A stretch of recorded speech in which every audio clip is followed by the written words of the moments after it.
सबसे बड़ी खबर त्रिपुरा धर्मनगर से है, जहां एक और जहां सर्दी की गंभीरता बढ़ती जा रही है, वहीं धर्मनगर शहर भी कुआसर के प्रकोप से प्रभावित है, अतः दुर्घटनाओं की संख्या बढ़ने लगी। शुक्रवार रात कोहरे के कारण धर्मनगर में लगातार 2 दुर्घटनाओं में 4 लोग घायल हो गए, जिनका धर्मनगर के उत्तरी जिला अस्पताल में इलाज चल रहा है। पहली घटना रात करीब 8:30 बजे धर्मनगर में ISBT के सामने हुई। एक 3 व्हीलर ऑटो क्रमांक TR051552 बागबासा से धर्मनगर आ रहा था, जबकि एक बाइक क्रमांक TR05E7720 धर्मनगर से 5 মিনিট আগে একটা কল হয়েছে যে আইসবিটির সামনে একটা অ্যাক্সিডেন্ট হয়েছে। তো কোথায় অ্যাক্সিডেন্ট হয়েছে? একটা অ্যাক্সিডেন্ট হয়েছে, আমরা আমাদের কাছে খবর আসে, তো তৎক্ষণাৎ আমরা ওখানে যাই। কোন জায়গায়?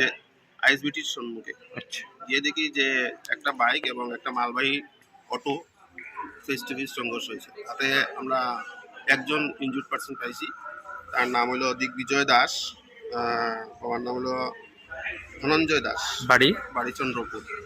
ওকে আমরা এনে হসপিটাল দিই ট্রিটমেন্টের জন্য। কটা নাগাদ আপনার কাছে কল আসে? ধরে নাও